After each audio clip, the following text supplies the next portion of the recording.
Tu souhaites mettre en production tes projets d'intelligence artificielle, mais tu ne sais pas par où commencer. Ou encore, tu es bloqué.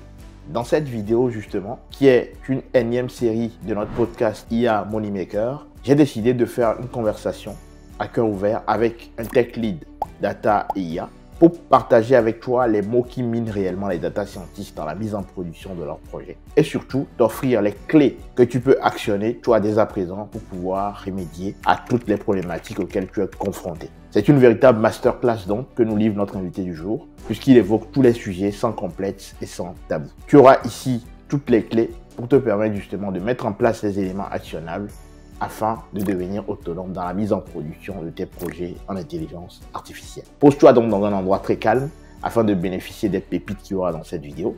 Et quant à moi donc, je te donne rendez-vous dans la vidéo. C'est parti.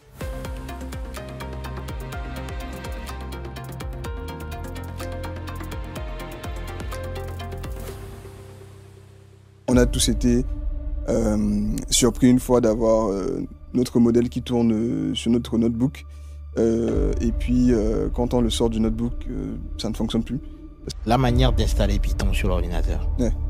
Et je vois beaucoup d'erreurs, même pour des gens qui sont censés être des seniors. Ouais. Il est pour moi important, primordial, d'avoir des environnements virtuels pour chaque projet Python. C'est la base pour démarrer un projet Python. Mais aujourd'hui, j'ai beaucoup de sollicitations de juniors qui demandent justement comment on fait finalement pour rester compétitif sur ce marché-là. Qu'est-ce que toi tu dirais à quelqu'un justement qui veut trouver du boulot? Un moyen hyper intéressant que j'ai découvert de faire de la veille il y a à peu près 1 an et demi, c'est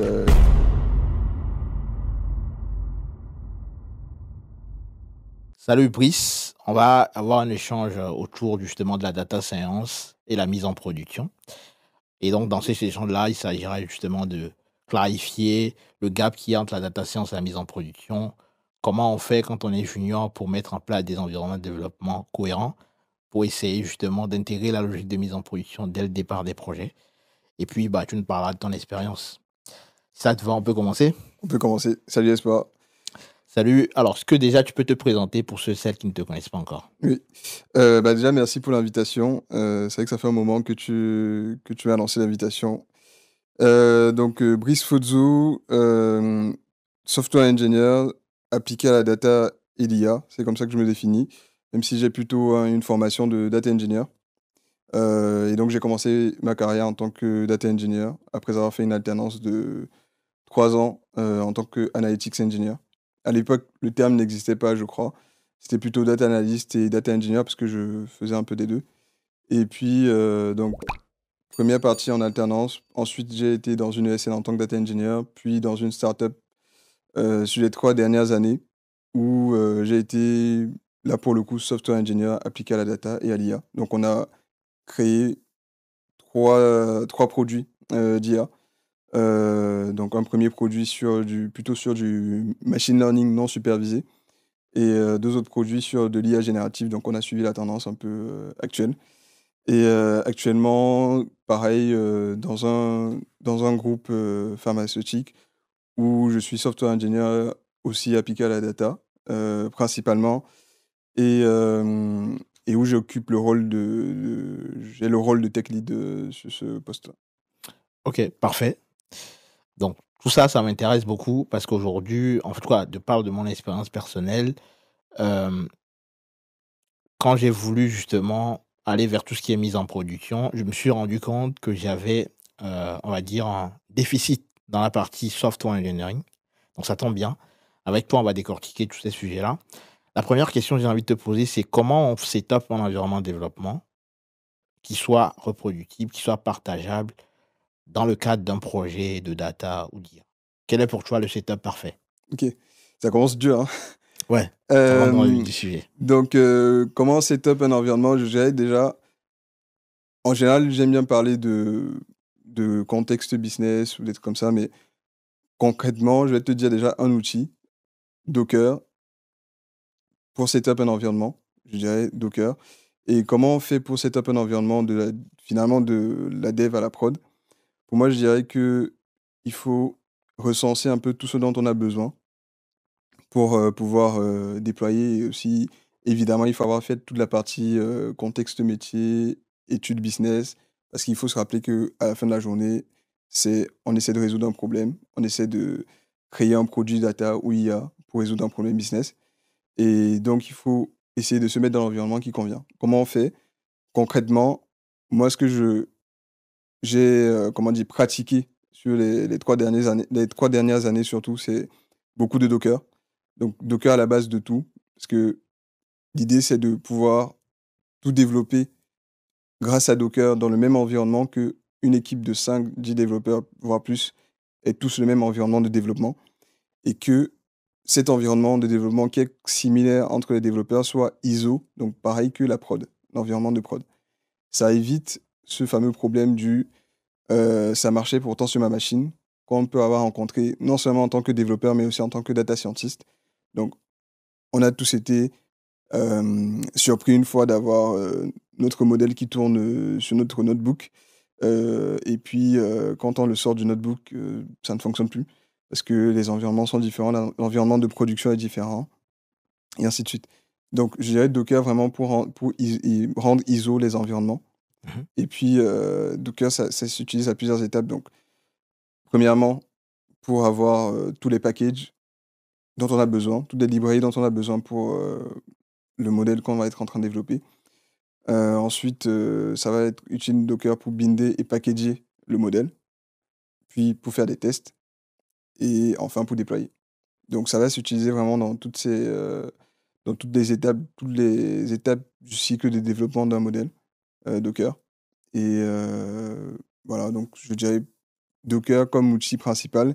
Et après, en fonction de plein de choses, plein de critères qui peuvent être propres à la boîte, propres à ses moyens, on va déployer un Docker soit sur un cluster Kubernetes, soit sur une VM, soit sur du serverless comme avec Cloud Run ou d'autres services similaires chez d'autres cloud providers.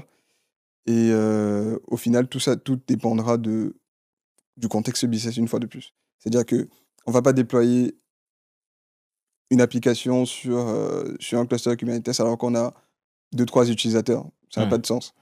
C'est quand on commence à avoir un gros volume d'utilisateurs qu'on a besoin d'un certain niveau de performance, de disponibilité, qu'on va aller, par exemple, utiliser Kubernetes, et même pas dans tous les cas. C'est-à-dire qu'il y a des cas où des services serverless, donc sans serveur, vont être plus adaptés. Et tous les outils que je viens de citer, finalement, donc, que ce soit une VM, Kubernetes ou un Cloud Run, vont prendre en charge Docker et on va pouvoir déployer dessus. Ok, ça facilite en fait le déploiement. Ouais, donc Docker facilite le déploiement. Ça, grosso modo, c'est comme si on mettait tout dans des conteneurs, justement. On met tout ce dont on a besoin pour une application dans des conteneurs. Et puis après, on peut l'utiliser dans plein d'environnements différents, sur plein de PC différents. Et on a tous la même chose, quoi. Ok, parfait, c'est très clair. Alors, moi, j'ai déjà vu, en tout cas dans ma carrière, je crois que je faisais moi aussi l'erreur en début de carrière, la manière d'installer Python sur l'ordinateur. Ouais. Et je vois beaucoup d'erreurs, même pour des gens qui sont censés être des seniors. Ouais. Quelle est, selon toi, la meilleure manière de faire cette installation pour éviter des erreurs du type ok, j'ai installé tel package qui est en conflit avec l'autre, qui est en conflit avec l'autre. Comment toi tu fais concrètement pour régler ce souci-là? Ok. Alors, pour installer les packages en Python, je pense que, du coup, comme je disais au début, j'ai eu une formation de data.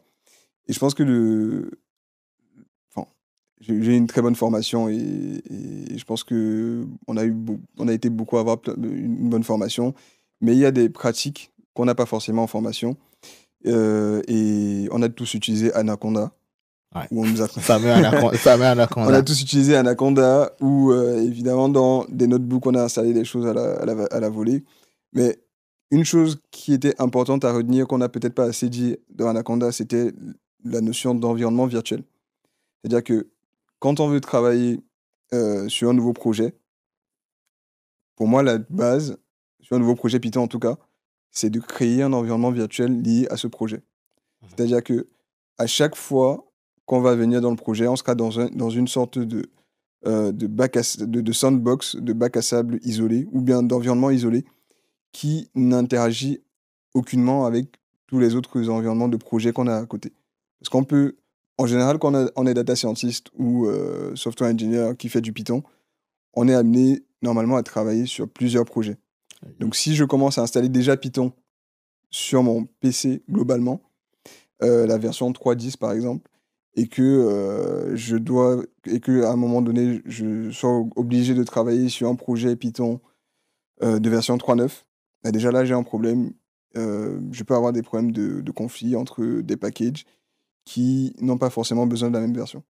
Donc, il est pour moi important, primordial, d'avoir des environnements virtuels pour chaque projet Python. C'est la base pour démarrer un projet Python. Donc, une fois qu'on a dit ça, en fonction du moment où on pose la question, les réponses ne sont pas forcément les mêmes. C'est-à-dire qu'aujourd'hui, je répondrai comment on le fait concrètement, UV. Donc, Ok. UV, donc UV, ça permet de... En plus, avec UV, on n'a même pas besoin de... On peut commencer avec UV sans avoir installé Python. Donc, on peut vraiment installer Génial. UV et commencer à avoir plein d'environnements Python pour plein de projets différents. Et ça se gère très bien, ça gère très bien les conflits. C'est hyper rapide. C'est 10 fois plus rapide que Pip, quoi, par exemple. Et puis, le workflow de développement avec UV est très, très simple, je trouve. C'est-à-dire qu'on va pouvoir initier un nouveau projet Python avec une commande UV init, tout simplement. Et une fois qu'on a ce projet qui est initié, on va pouvoir ajouter des packages avec UV add, simplement. Et puis, on va pouvoir versionner son projet et puis utiliser un fichier .log, par exemple, comme ça, pour reproduire vraiment strictement le même environnement d'un utilisateur à un autre. Donc, pour moi, environnement virtuel, quel outil UV pour l'environnement virtuel aujourd'hui?